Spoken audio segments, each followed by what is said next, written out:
Hi there, this is Amy Mosser and Molly Kroeker. We are the Sisters Next Door, and welcome to Meet Me at the Penthouse, where we help high-performing, high-achieving women not only make a significant income, but more than that, make an impact. And so you're getting to join us on a day in the life of one of our master classes. And so this is called Limitless Living, and you're about to hear day one of what it's like to live limitlessly.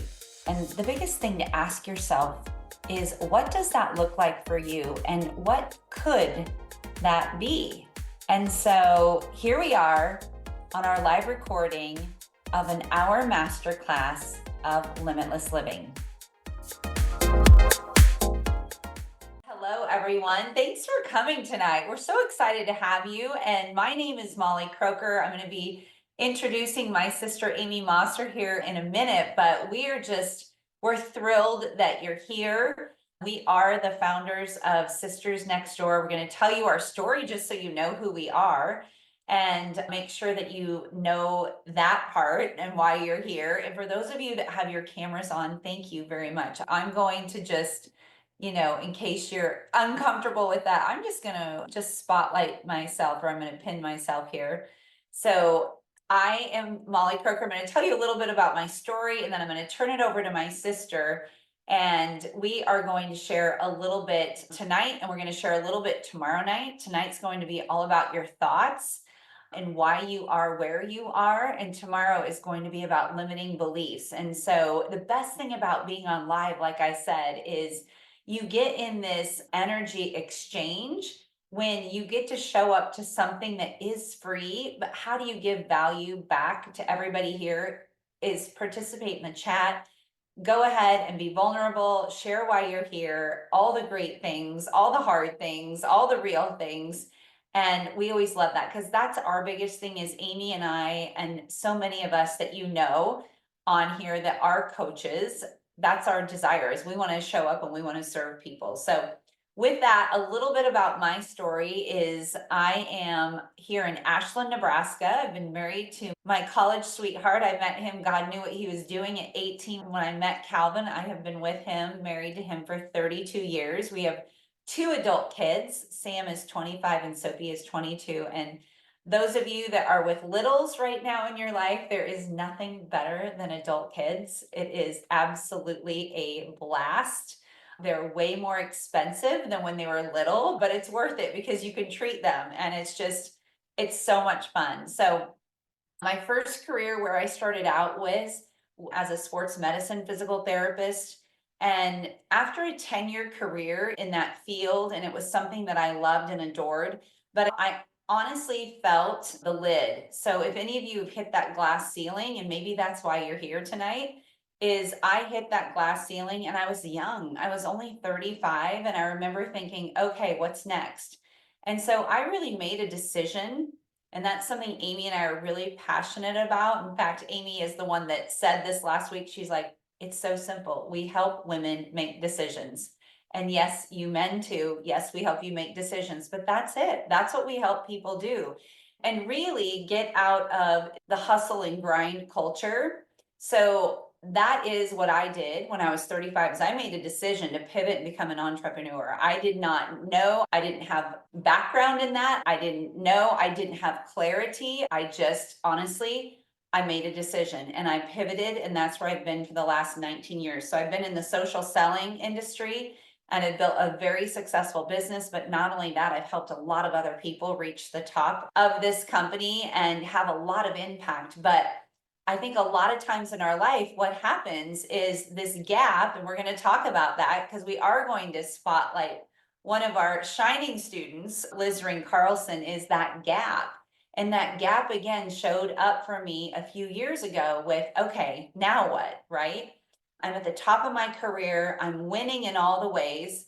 I'm successful outwardly, but I don't feel that internally, right? I'm still doing, I'm still cranking, I'm still working, driving, like all these words that were exhausting. And I'm like, at the end of the day, that doesn't feel very good. What's wrong with me? That was the question that ran over and over again in my head, over and over again. And a lot of you are shaking your heads.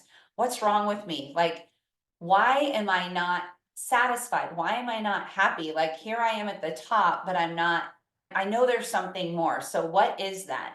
I saw my sister, Amy and I are only 20 months apart. We grew up sharing the same bed and all the things until I went to college. Yes. And there's very little that we don't know. When I got married, my dad said to my husband, you know, when you marry Molly, you marry her sister. And so he was very right. My husband gets that 32 years later. He's like, oh, I get it. I get it.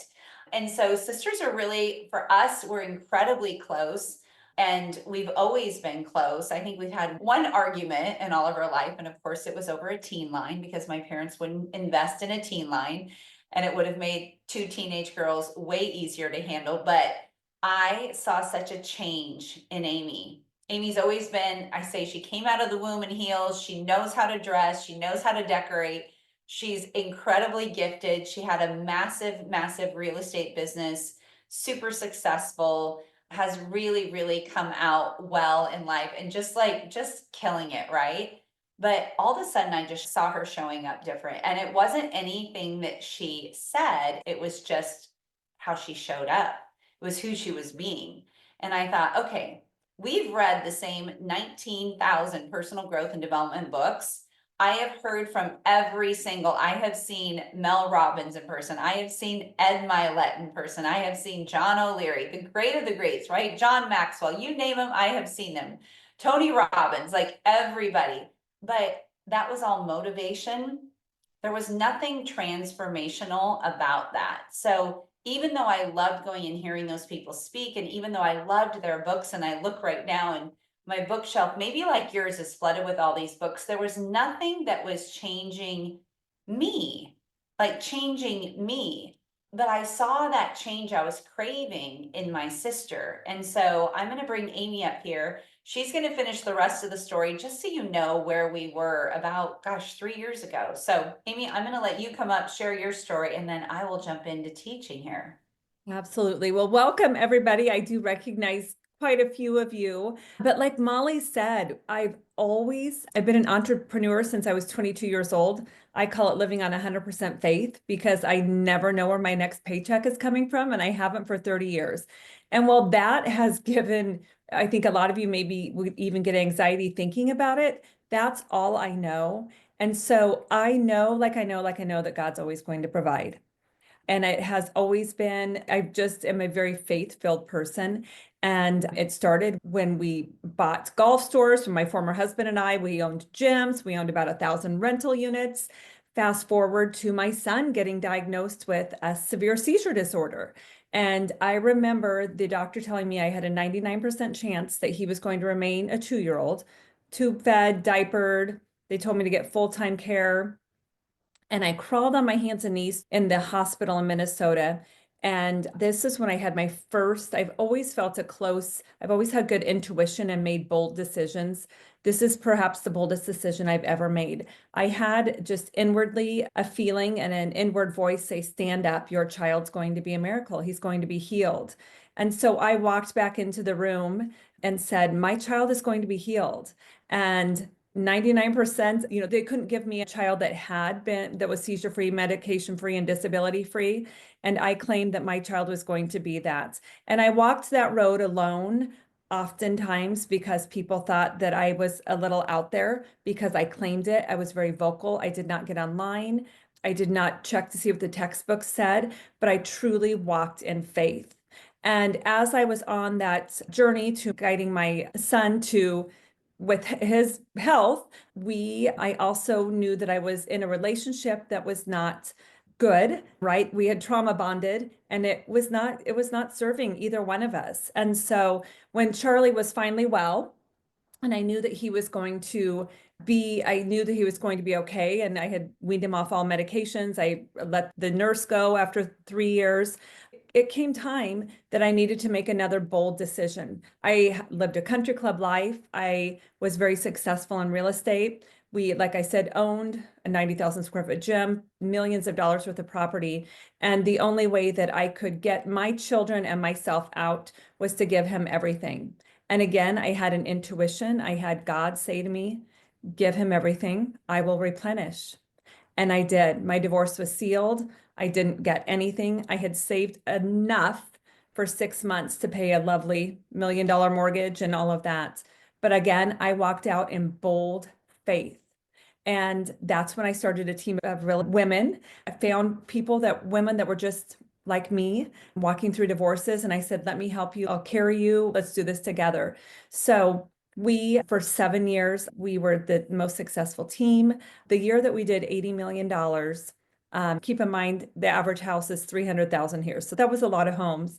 My broker, who's not on here, but she's in the program here, but she's in our coaching program. She said, Amy, what do you really want? And that was when everything changed for me, because nobody had ever asked me what I really wanted. And I look at, and a lot of ladies, when somebody asks you what you want, I think oftentimes we don't know, right? Because nobody asks us. We have merged into our husbands' lives, our children's lives. And all of a sudden, when she asked me, what do you want? I was like, you know what? I want to be with my husband. I'm remarried to the love of my life. He is sweet as pie. And he's got two wonderful sons. And I'm like, I want to be with my husband, and I want to live next to my sister, and I want to be near our kids. And again, I heard build people, not buildings. And so I decided there was something I just remember saying I would pay millions of dollars if I could get this sort of heavy. I felt like I was in a little victim mode. I'm going to be honest with you. I was living the victim. I was living the victim of the ex-wife that didn't get anything, that I lost everything in my divorce. And I didn't like living like that. And that's where I made the decision to jump on a little coaching just like this, a mastermind, and with my friend Cleona. And that is where the journey began. I didn't tell anybody I was doing it. I did the inner work. And I'll tell you what, Molly's going to tell you a lot about that, but I changed my thoughts. I made the decision to take back. I had given away my power to my former husband, to my clients. Had no boundaries. I'd given away my power to some friendships, and that was on me. And I had to forgive myself and everybody else, and I had to claim my power back. And what I did with that is I sold my enviable house. It was gorgeous. It was lovely. I moved next door to my sister. We're a few houses apart, but we say next door. And, I've really had to lean into faith again. It was a bold move. This was the first month I've not been a top 10 producer. And of course, my 85-year-old dad noticed, for Pete's sake. So that tells you how I was raised. You weren't top 10 this year out of 20 years. But you guys, I'm okay with that, because I know that I will always have my real estate business and will never not be successful. But I have been called to help share with you the discovery that I have found that has set me free. So Molly, I'll let you go ahead and take it back over with the sun shining in your face. Sun is right in my face, which is lovely. It is a lovely problem to have. So I'm just going to be scooching, and we'll see what we end up with here. Woo, there we go. Okay. I might be half in, half out, but that's okay. You guys are okay with that. I think that this is such a great story. How we got started is me just seeing the transformation in Amy. And I think that is huge. And so this is something that is so profound, and I'm going to weave some lessons in here. We're going to interview Liz Ring Carlson, because she's gone through our program and then on to the Napoleon Hill mentorship and coaching program. And no, that doesn't mean that you are going to be a coach. Like, a lot of people want to come into this work, not because they want to be a coach, but because they want to get better. So again, what is that gap that is stopping you? Mine was tired of we always just say we help women go from adrenal fatigue and maxing out on 18 cups of coffee to allowing and becoming, and ease and effortless, and understanding that. And I think a lot of us as women are really high achievers. I was always achieving, I was always striving. Some people might call me competitive. I loved when the word achiever came out. I was like, that is such a lovely word. That helps describe me a little bit. And always struggling with the need to be right. very much consumed with what other people thought. See if you fit into any of those things. But this is so great. The law of attraction says that you attract based on the vibration you are in. Now, this is a lot to start out with at the very beginning, but so we want to vibrate. Here's the thing. Do you want to vibrate knowing this on the old version of you? On the old version of you. Okay. Now, if I show up as last year's Molly with the same beliefs, with the same limiting beliefs, the same limitations, we're going to talk about that tomorrow. If I show up with the same doubts, the same worries, the same fears that I had last year, and I expect something different, that was me. How would I ever have something different if I'm not being different, if I'm not showing up different? And that takes a lot to wrap my head around, but to quantum leap, you have to vibrate at quantum leaping vibration. You have to like act and take action. And so for so long, it was a desire that I had that I wanted change. I just thought that meant read another book. Just read another personal growth book, Molly. Just go to another motivational seminar. Just go fly out to Toronto and hear Rachel Hollis speak for 4 days. And that was amazing. Friends, that was an amazing, amazing event. But when I came home the next day, was I any different? No. The hundreds of thousands I have spent doing that, and probably a lot of you too. But that is, if you want something different, you have to become something different. And hear me in this, because this is probably the single most important thing that is going to help you, that really truly does rule your world. And if you don't get this, you're going to miss everything. You're going to miss everything. And this is something that we are so, gosh, we love teaching this information because it's so powerful. It can absolutely transform you, and not just your business, friends. I'm not talking just about your business. I am talking your marriage, your friendships, your family, our family, the healing that goes on. Amy and I always say, we don't teach from concept, or just to dumb it down. We don't teach from just sharing knowledge with you. We teach from experience, because we have done the work, we have the results to show. That's really important, is when you coach with someone, you want someone who's had the results. And we are, and that's what we love, is if I can do this, if Amy can do this, anyone can do this. Honestly, anyone can do this.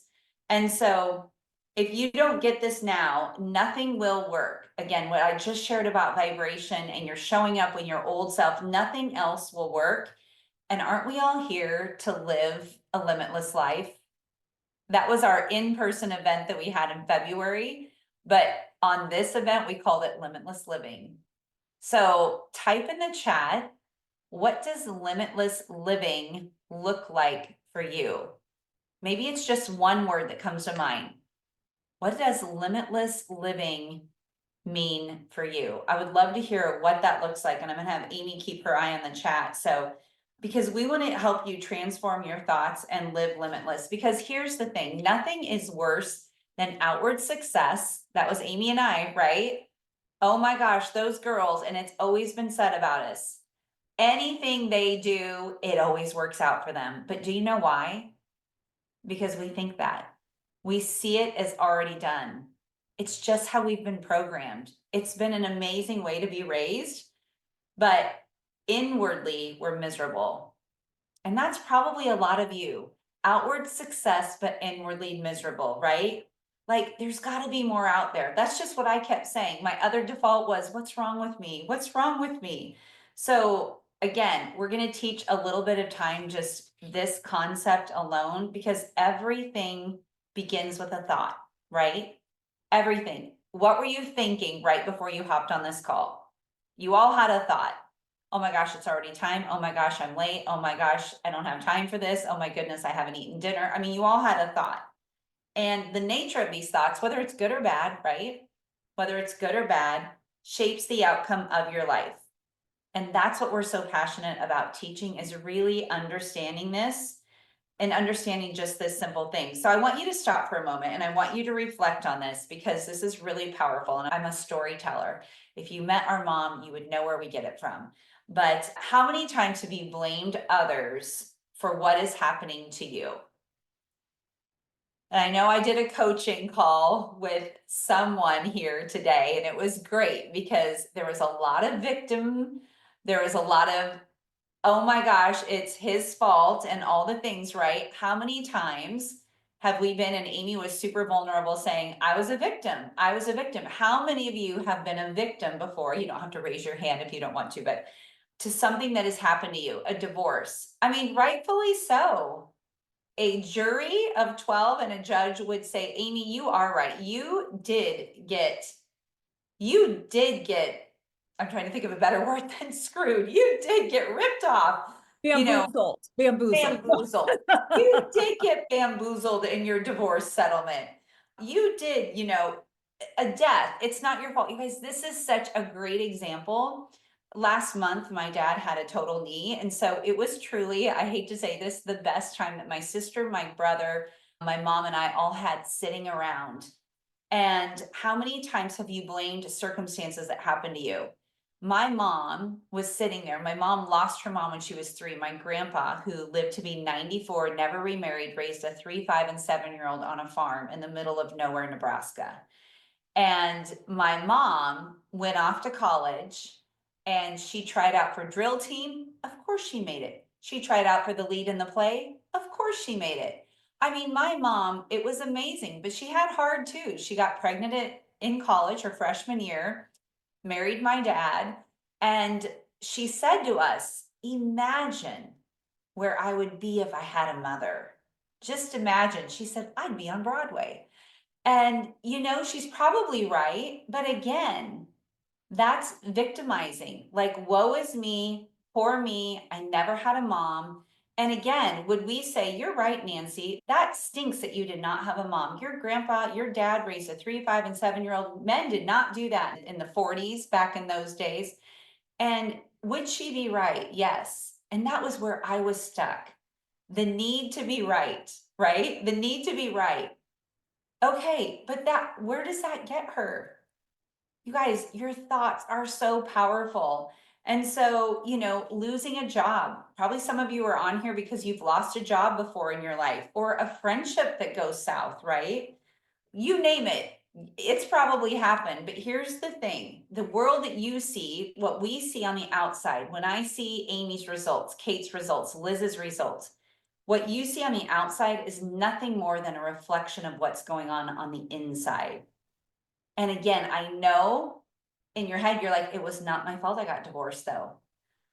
I'm not saying it's anyone's fault. It's not good, bad, or indifferent. It just is. And so that's what we want to teach you again, is understanding why it is that our external world is just a reflection of what's going on internally. So with that, I'm going to teach you a little bit about the way your brain works. And is there anything I want to just peek quick at yes, bamboozled.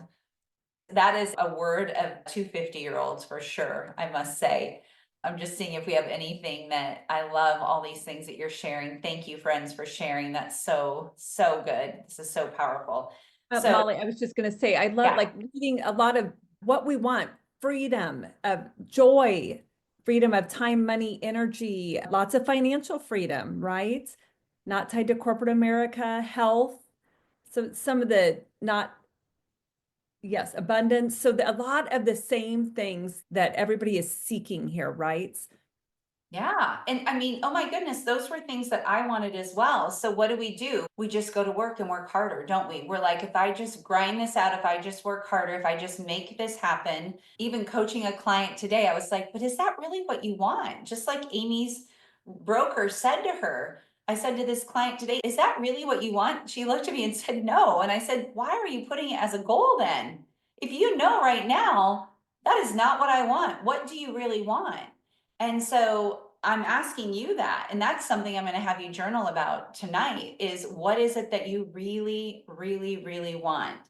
And so we're going to talk, if you got to be with us in person, you're going to know about this little guy. So I'm just going to show it to you quickly. don't worry, I'm not going to stand here forever and talk about this, but this is our stick chick. We like to call her our stick chick, but this will make sense because again, what we want to just share with you is really what Liz experienced, and you're going to hear that in her interview. So I'm just going to teach you just briefly.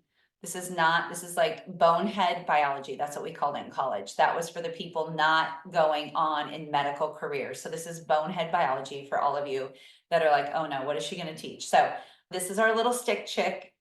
This is before the age of 8. This is not even, we don't have a conscious, we just have a subconscious, and we get dumped in all these things, right?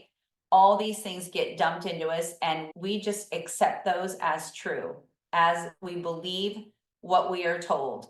And so this top part, and I wish, honestly, truthfully, I wish it was more like this, because that's really how it sits. It's not your conscious is better than your subconscious. But when I say your mind, and you're going to hear me say this, your mind is a garden, your thoughts are seeds. You can grow flowers or you can grow weeds. What are you growing in the garden of your precious mind? Because you get to choose. You get to choose. Your thoughts are what is part of this upper conscious. This is your thinking, your reasoning, your analyzing. This is her, this is him right here. This is your conscious mind. And that's something I want to back up is when I say mind, I'm going to have you type it in the chat. How quickly can you type, right? Remember, you're serving others. And when you hype up the chat here, is when I say mind, what do you think of immediately? Like, what are you thinking in the garden of your mind? And I'm sure we're going to see all the things pop up. Yeah, brain. Yes, exactly. You think of your brain, your head. Exactly. We always point here, right, to our mind. And I'm going to help you understand this a little bit more because I want you to understand, though, your thoughts and the feelings you have about those thoughts. And so the thoughts are, you get to make that decision. Your feelings, that is in your subconscious. That is in this part, right? This is the stick chick. This is the bottom part. So this is in your subconscious mind, your feeling mind, your emotional mind. Your emotions are just energy and motion. That's all it is. And so it's the thoughts you're having, but the feelings that you're having about those thoughts. And you've all heard 90% of the thoughts that you have today are the same thoughts you had yesterday, and 3/4 of those are negative. And we don't even know it. So can you capture every thought? Oh my gosh, no, that would be a full-time job and you would be exhausted. But it's just an awareness, right? It's just being aware. And if you have an awareness, is once you have those feelings about those thoughts, for instance, my mom, I'm going to go back to that story. Actually, I'm going to use a different story. I'm going to use myself. Okay. So when I was growing up, the only thing that I did heroically as an athlete is I did make a select basketball team in 8th grade. Now, I don't know what that meant. I don't remember traveling anywhere. We just got to wear tall purple tube socks and I got a fancy uniform. I don't think we played anybody. It was just the fact that I got to say select. Then I proceeded to get cut from volleyball. I played JV tennis, even on my senior year. Like I still was on the JV team. I quit basketball at that point. I ran track. I threw up in a garbage can. It was so hard. I was like, oh, a sport with tennis skirt. I will play that sport. If they would have had lacrosse, I would have been absolutely into that. But just to show you the thoughts that I had is I'm not a great athlete. I went to a really big high school and not everybody could play that sport, right? I didn't swim back then because I didn't want to get last. I didn't run cross country. I hadn't even heard of that before. And I wouldn't have done it because I wouldn't want to get last, right? What if I programmed the thoughts I had is, I'll get last. Don't be the last one. I'm not good enough. So imagine what happened. And this is just to show you guys, you can change a belief like that. Is I went in with the belief, the thinking that I'm not a great athlete. And when I was 31, I was training for yet another marathon, San Diego Marathon, running with my best friend from 5th grade. She's an accountant. Turns out you should not run a marathon in May. Bad time to run when you're an accountant. She didn't really train. So it was quite a comical race. We finished the race and I'm like, okay, I want something next. Like, what's next for me? So I thought, I'm going to enter a triathlon. I'd never done anything like that. I was a lifeguard. I grew up swimming, but not like swim team swimming.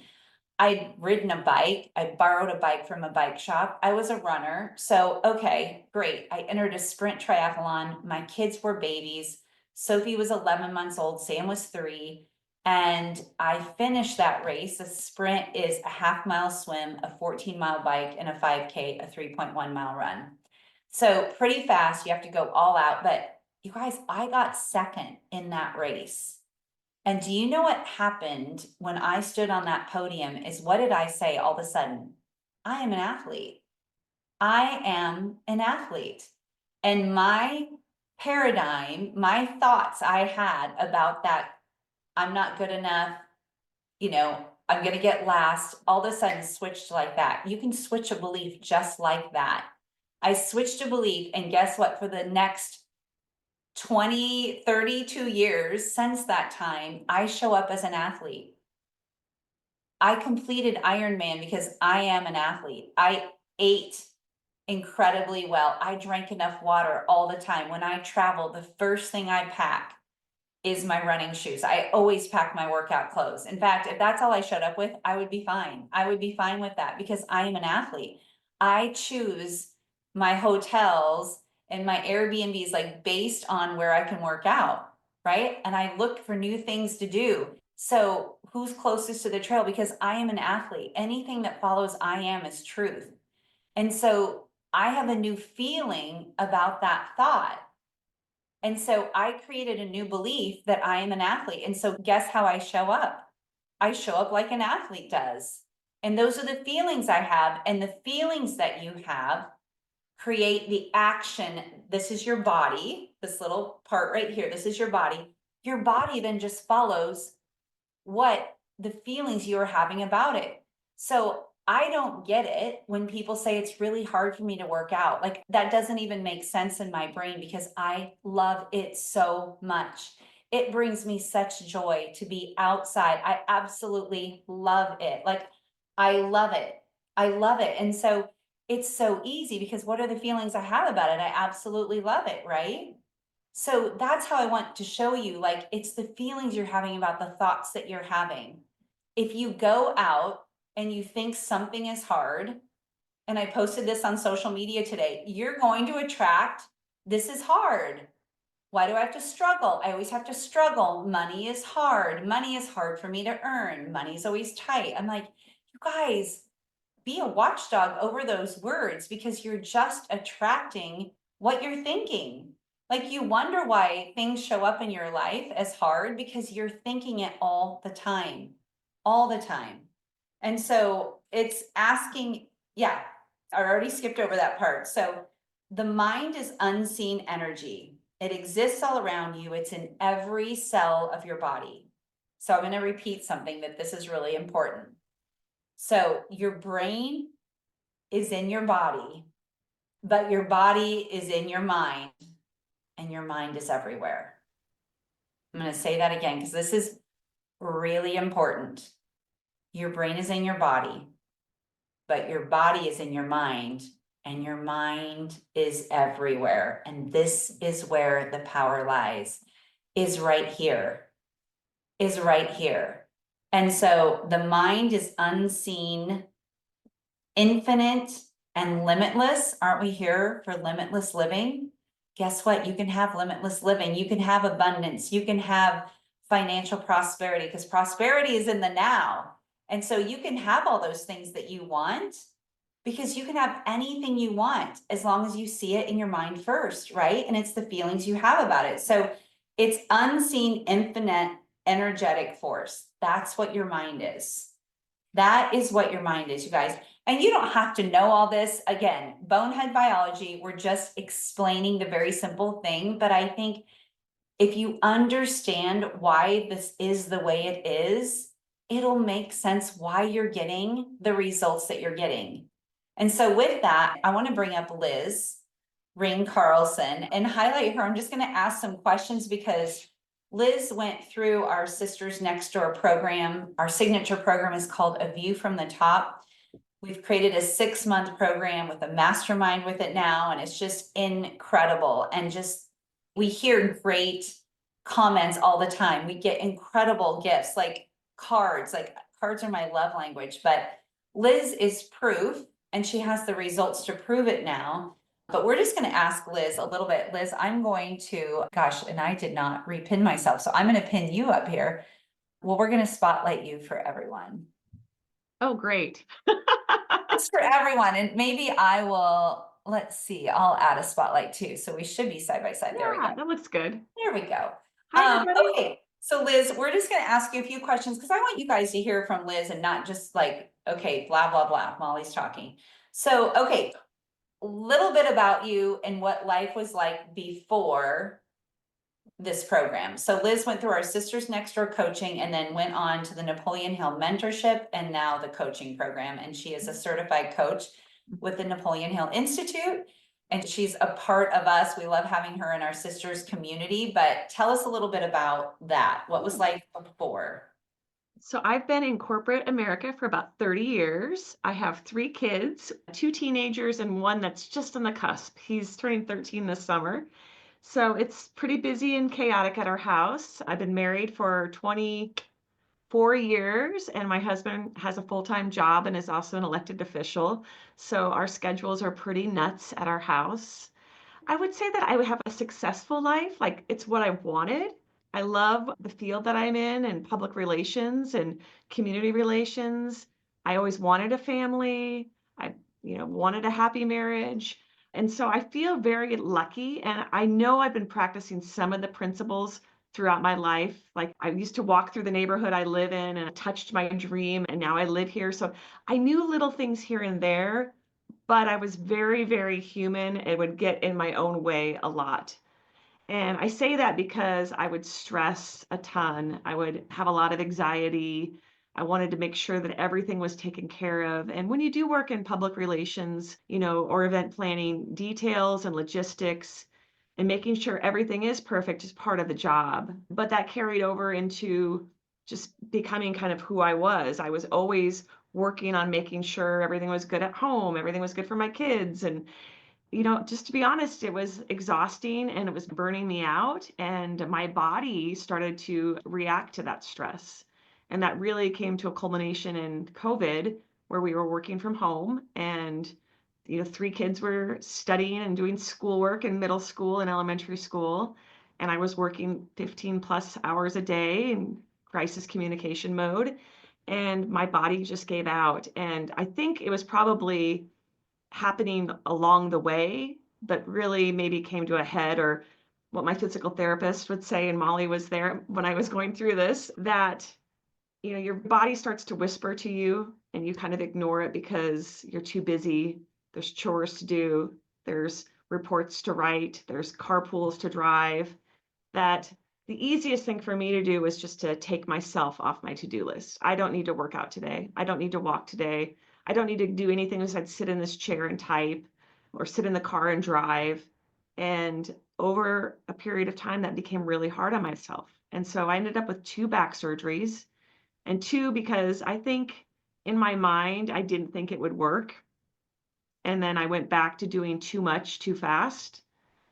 So then, when the second one happened, I was in the same place of no hope and just a lot of stress and worry that this was going to be the rest of my life. The next 50 plus years would suck with pain. And fortunately, I had a great community of women around me that encouraged me. And I went through lots and lots of physical therapy and didn't lose hope because several of them told me that they had enough hope for both of us. So things started to get a little bit better, and I thought, I really need boundaries. I really need boundaries. Let me read a book on boundaries. And then my right eye started to kind of get a little bit funky. And again, I kind of ignored it, thinking, oh, I'm just getting old. I must need readers. Then my son, he failed his eye test at school. And so I make an appointment for him immediately because that's what moms do. And when I took him in, his eyesight was 20/20. And so then I knew that that is how God got me to the doctor. And I asked to be put in the chair. And she checked my eye and she said, we need to see an ophthalmologist right away. There's an issue with your cornea. So I ended up having a partial cornea transplant on my right eye, and again was very stressed and worried that it wasn't going to work. And it didn't. It failed in the operating room after he'd already taken my cornea out. And so I had to heal for about 2.5 weeks before they did it again. And that time it worked. Thank God. I later found out that it was a 60-year-old man who donated his eyes, and I named him Earl. And a few months later, I took a class with the Sisters Next Door, and we listened to Earl Nightingale, who is sort of like the Tony Robbins of the 1950s. So it just felt a little kismet there, and a little God wink that Earl is in my eye, and now I'm studying him every morning. But it's been really great to be a part of this community because I started seeking and searching after that. Two major health crises will do that. Started going to church more. I started just praying more. I started thinking more. I was going to every free webinar I possibly could from every thought leader out there. I was listening to more podcasts. I was going on more walks, still looking for something that would really help me shift just from an academic learning to something that would help me change up my life. And that's when I reached out to Molly and asked, like, what are you doing? And can I be a part of it? And so that's how I got involved with Sisters Next Door and then ultimately Napoleon Hill. And I love that. I love that, Liz. And I think the biggest question is, and it's where a lot of you probably are, is what happened if you continued down this road, right? If you didn't do anything to do the inner work and really invest in yourself, where would you be today? Well, one thing I didn't share either is that I had gained probably 35 pounds over the last 8 years. And I think a lot of that's, not taking care of myself, stress and cortisol and all of that. So I probably would have stayed on that projection of just poor health, lack of sleep, and not as much self-love. For me, I have a harder time when my weight is up loving myself. And whether that's right or wrong, I know that's not. I shouldn't judge myself that way. But for me, I like how I feel when I have released weight, when my clothes fit better, when I have more energy, when I feel like I can keep up with my 12-year-old. I'm 50 and I have a 12-year-old, so I want to stay young for a long time. And so all of that has helped me prioritize the different domains of my life, is what I like to call it. My physical health, my mental health, my spiritual health, my academic health. I love learning this stuff and I like staying connected to it every day because then it makes me feel like I'm grounded in it versus just reading a book every night. I feel like that is not, it doesn't stick with me the same way. I don't go out and practice it the same way. I'm motivating my team differently at work now. Work doesn't feel as heavy as it did a couple years ago. My team is thriving to the point where my boss knew that I was doing something differently. And he knew I told him I was going to invest in this personal development stuff on my own. And he supported that, but he could tell a difference in my positivity at work. And that meant a lot to me that he could see that. I think others were curious, what's going on with her? Why is she so happy all the time? And you will get judged a little bit for being happy and reaching your goals. And so be it. You got to be okay with that too, because when you are trying to get into the 5% club, is what we like to call it here at Sisters Next Door, people will judge you at times. And that's just another thing to kind of go through and learn about. But you have a community there to keep helping you reach higher and higher for your goals, whatever they are, financial goals or health goals. Or, I was looking at my vision board, Molly, that we made, and I could go check, check, check, check, like on 4 things, maybe 5 things already, and it's only March. Oh my gosh. And this is such a great point of, if Liz did that vision board from a place of not doing the work, of not investing in herself, it's going to be like I was every year, where I made the vision board. And at the end of the year, I'm like, okay, I had like 2 things happened where now in the allowing, the art of allowing and being, everything gets addressed, everything, because I'm being her. And Liz, I can see, like, love women. I love emotion. I love tears in the eyes, right? But just when you think about, if you wouldn't have made that investment in yourself, right? If you wouldn't, and I know it was And here's the thing, friends, we do it all the time. I had a 7-year degree. It was a 6-figure investment. I never once thought, am I worth it? Talk a little bit about that. Where, I mean, the trajectory of your life now, was it worth it? Oh, I think it was definitely. I mean, I feel like I have really no desire to move up a level at work. This is what I've been shooting for. Where I am now is where I had been dreaming of when I was 22. So I felt like, yes, I've already accomplished that goal, but I felt like I was just under a big, heavy rock. It wasn't as fulfilling as I knew that it could be because it's work I enjoy. It just was around balancing it all and letting it flow versus grinding it out constantly. I think that's the biggest difference. And then that leaves me to have enough energy. And it's not every day. I mean, I don't want to just blow smoke up you guys. I mean, there's days where I'm exhausted still. We're human beings, but it's not the same as, several years ago, pushing snooze 3 times in the morning, sleeping in as late as I can, and then waking up late, frazzled and crazy, getting everybody out the door, getting ready, running out of the house with my briefcase and my coffee mug, and then running into work and having the whole day just unfold in a crazy way. It's not like that anymore. Now I don't know, it just flows easier. I get up a lot earlier than I ever did to go to our self-discipline camp in the morning, 5:30 a.m. I say that and I still can't believe it. And people who've known me for a long time know I used to love to sleep at least till like noon or 1 on a Saturday. But now it's not that way anymore, and I like it. I like my mornings. And then after that 5:30 call, I have like my power hour, and I can get so much done in that hour, whether it's quickly paying bills and not being stressed about it, or writing a complex email for work that's maybe been hanging over me or would have hung over me in the past. I have that energy and that focus and that flow to get it done. And it's a lot easier to do for some reason. So it's just kind of changed up how my days unfold. I mean, that sounds pretty magical, I would say, right there. And so I think it's, the pain of not starting, of course, and just showing up again. I want to repeat what we started with. If the law of attraction, so where Liz was, if she continues in that vibration and expects to see, her beliefs, her doubts, her worries, her fears all disappearing, it's like that will never happen. That is the gap. That is where Liz was. And outwardly, I knew Liz is a very successful, right? She's driven, she's always happy. I mean, I never saw her. The most stress was definitely the failed back surgery and just the fear. It was paralyzing. And so, what is your health worth?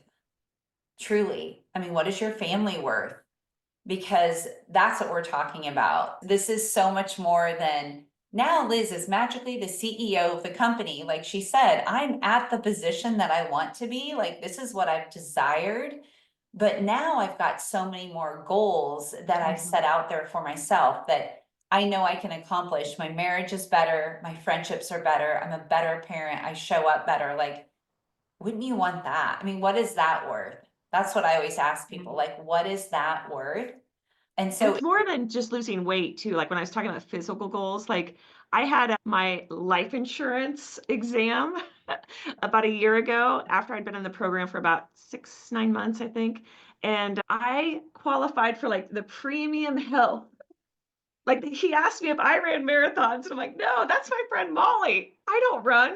I walk and I do Pilates and I do yoga. I'm a lot more chill of an exerciser, but my results were so good. And I think a lot of that had to do with, again, losing weight, watching what I put in my mouth, what I drink, what I put in my mind, though, is part of that, you know, feeling good about myself and making sure that I'm caring for myself and making myself a priority again, which I didn't do in my 40s. I did it in my 20s and 30s better than I did it in my 40s. My 40s were harder for me. yeah, I mean, this is powerful and you are proof that this material works. And that's what I love is just going all in and signing up for yourself. And so we often say, like, you've heard this, not we say, but guard your heart and guard your mind with all your might, right? The heart is not the beating sac in your body. The heart is your mind. So as a man or as a woman thinketh in her heart, so is she, right? So back to that thinking, and Liz, she said it. She thought her eye and her back the first time with each one, she knew they failed. She knew it before she came out. She's like, it didn't work.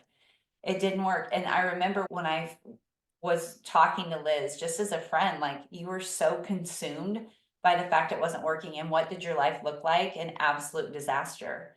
So thoughts are things, you guys. Again, your mind is a garden, your thoughts are seeds. You can grow flowers, you can grow weeds. And what was Liz planting in the garden of her mind? I think we can all guess.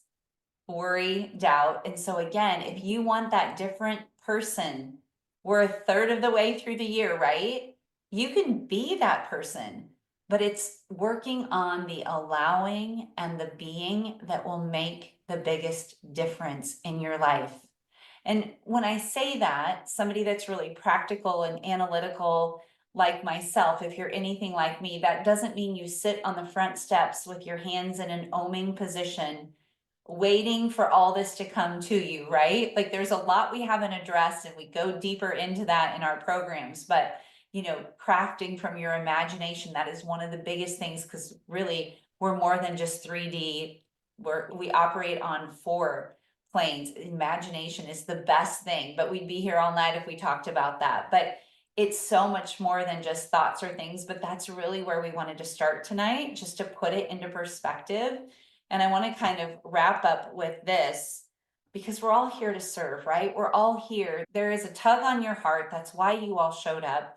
There's something there. There's a gap between where you are and where you want to be. And you were put on this earth, like Liz and Amy and I, that you're like, I know I'm here for more.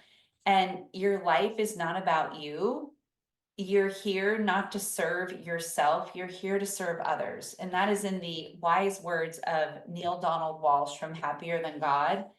And that's what this is all about, right? You're here to serve and to serve others, just not yourself. And so when you serve big, you will receive big. So it's the art of receiving. It's the art of allowing. It is the being that is, and now I see it in Liz. And that to me is the best compliment ever, when I see Liz as a completely different person than I knew a year ago. So on that note, we are going to go out with a powerful song. The song is called Bigger Than by Justin Jesu, and it is a powerful song. This is why we're all here, and we look forward to having you come tomorrow. Also, if you're not already coming to our 5:30 in the morning calls, we would love to have you join us. Liz talked about that. That's where they're free. Come, get up early. Trust me, it'll be worth it. Tiffany, you better come on your birthday tomorrow. That is right. That is right. Celebrate the birth of you. And so go ahead, and we'll put it in the chat. If somebody has that Zoom link, we'll get it in the chat. And we're just excited. Thank you for coming. And as we close out, again, I want you to journal on, what is it that you really want? So if you're listening to this recording, what is it that you really want?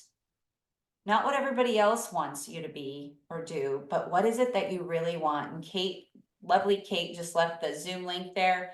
Show up. We'll all be there at 5:30. You can turn your camera off. You can keep it on. It's up to you. But thank you, everyone. We love you. Hey guys, we'd love to have you join our wait list for a class of You from the Top. There are going to be incredible women who are making incredible, decisive, clear decisions. The energy is fabulous. The view from the top is fabulous, and there's room for you at the top. Go to sistersnextdoor.com and join our wait list.